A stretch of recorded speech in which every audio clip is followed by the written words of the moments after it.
Hi there, and welcome to week one of Don't Keep Your Day Job. This is for the purpose seeker and for the people just feeling like they want more in life. And if you're feeling the pull, you are not crazy.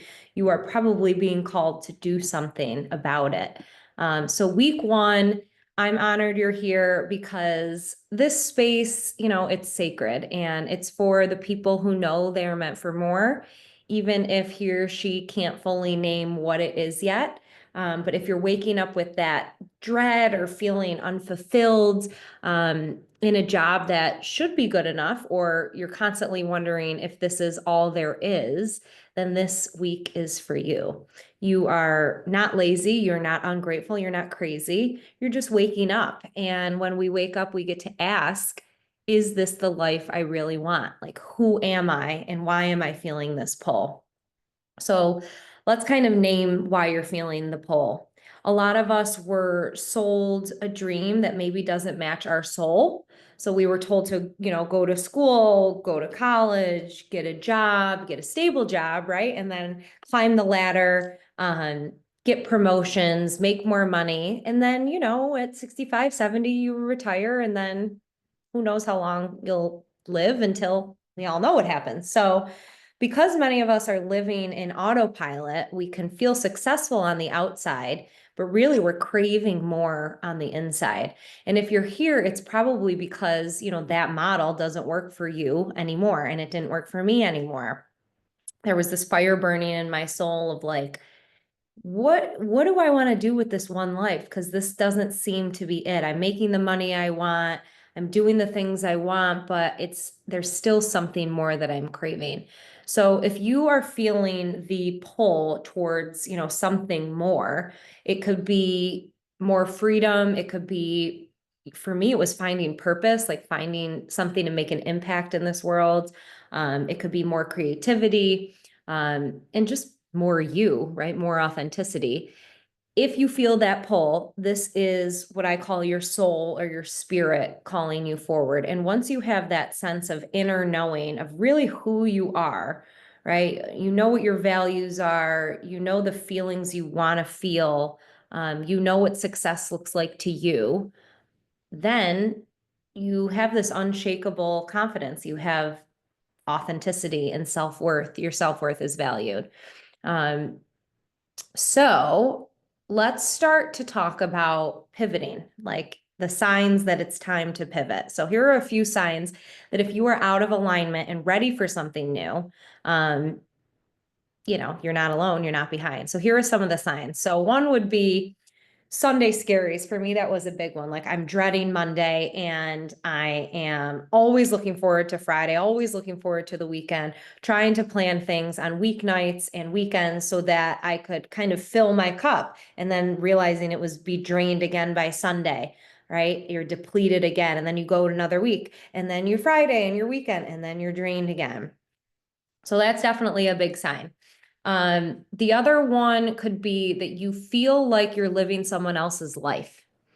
So you feel like maybe this is the external or societal conditions that were put on you, like you're supposed to do this, supposed to be a good person, go to work. You don't get to, you don't get to be one of those people who gets to make millions of dollars and have a dream life.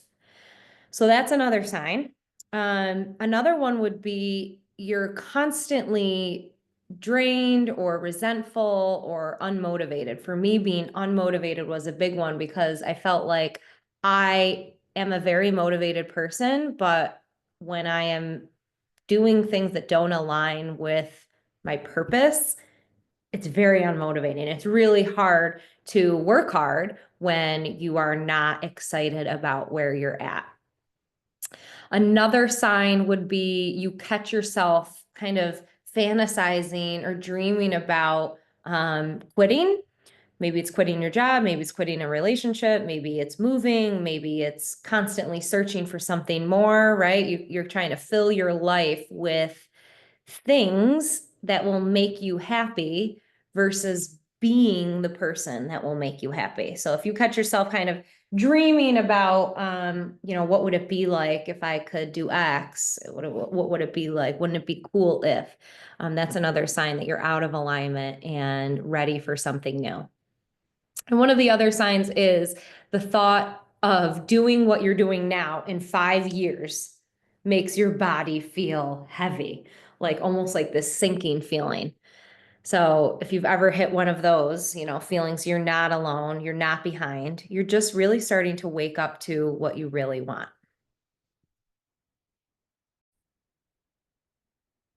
So we just covered part one, part two. Part three is about, purpose. Purpose isn't a job, it's not a career, it's a way of being. So let's try to break the myth.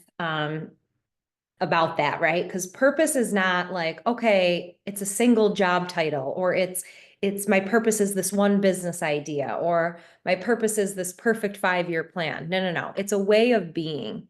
What does that mean? Well, we have doing and we have being. And a lot of times we focus on the doing, right? What am I doing? What is my list? It's very tactical, practical. But when you talk about this way of being, it kind of slows down. Who do I want to be, right? Versus what do I want to do? If you can understand what you want to be, right? I want to be a loving, passionate, motivated, successful person. Okay, great. We go back to what does success look like to you, right? Is that for some people, success looks like having a loving family. Maybe you're making 100K, you're able to afford your groceries and ice cream in your life, right? And that is super successful. And other people want more. And there's no right or wrong way, but it's about defining what way of being, what way of doing do you want? And going back to the being, it's this intersection of your values, your voice, your energy, and your unique presence in the world. So that means that you don't have to have it all figured out today. You just need to start listening. You need to start listening to your inner compass, your way of being. And a couple of things you can ask yourself are, what do I want to feel more of? Right? What do I want to feel more of? Maybe it's freedom. Maybe it's security. Maybe it's confidence. What do I want to feel more of? So I would write that down and ask yourself that every day. What do I want to feel more of in this lifetime? Number two would be, what makes me feel most alive? So what are the things that just light you up, right? You can think about the people. Who are the people you are around that make you feel most alive? We all have those people where we hang out with them, we didn't really want to, and then we get home and we're like kind of drained and we're like, why did I even go? They didn't ask me one thing about me. My energy was off, their energy was off, right? So what makes you feel most alive and who makes you feel most alive? And then what would I create if I didn't need permission? I always ask my clients this. What would I create if I didn't need to worry about money? If money were totally coming in, flowing millions of dollars, what would you create? If you could do anything in the world and you knew it would work out, what would you do? And my favorite question is, if you were watching a movie of your own life, what would the audience be saying? Just go do it already. Just go do it. Okay, so those are a couple prompts. So this week I want you to reflect on those three questions. In addition, is where am I currently settling? Right? Where am I just tolerating things that it's just baseline? Number two, what would I leave behind if I trusted myself? What could you leave behind when you know you have full trust in yourself? And number three, what is my body telling me every time maybe it's go to work? What is my body telling me every time I go to work? That's a lot of career coaching in terms of the questions that I would ask clients. If career you're settled in right now, then what is my body telling me every time I go to X, right? So take your time with these. These aren't surface level questions. This is really like soul excavation. And if you feel emotions coming up, that is a good sign. Process it. Let it move through you. Be with it. There's nothing you need to do, right? It's just about being with it. One thing you could talk about, one thing that was helpful for me is like, I would say to myself, one thing I'm no longer available for in my career is X. One thing I'm no longer available for in my career is X. When you name it out loud, you start the unraveling, right? And you'll see the community cheer you on. Family, friends, strangers, right? They'll cheer you on. It reflects back your power and it reminds you that you're not alone. There's one other optional practice I want to invite you into if you want to take it deeper, especially if you're struggling with career or identity or the role. So what you could do is record a voice memo on your phone, or you could write a letter. And what you're going to do is record or write a letter to your current job, to your current identity, or your current role that you're ready to release. Let yourself grieve it, thank it, and let it go. Because especially, changing your job, you're not just changing your job, you're changing your relationship with worth, with your identity, and with possibility.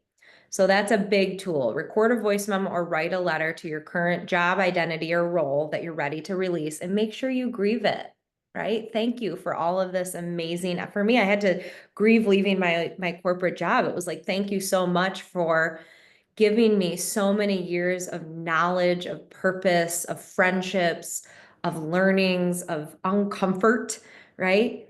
And I thank you for that. I'm sad about it. I'm sad that that will never be my career again.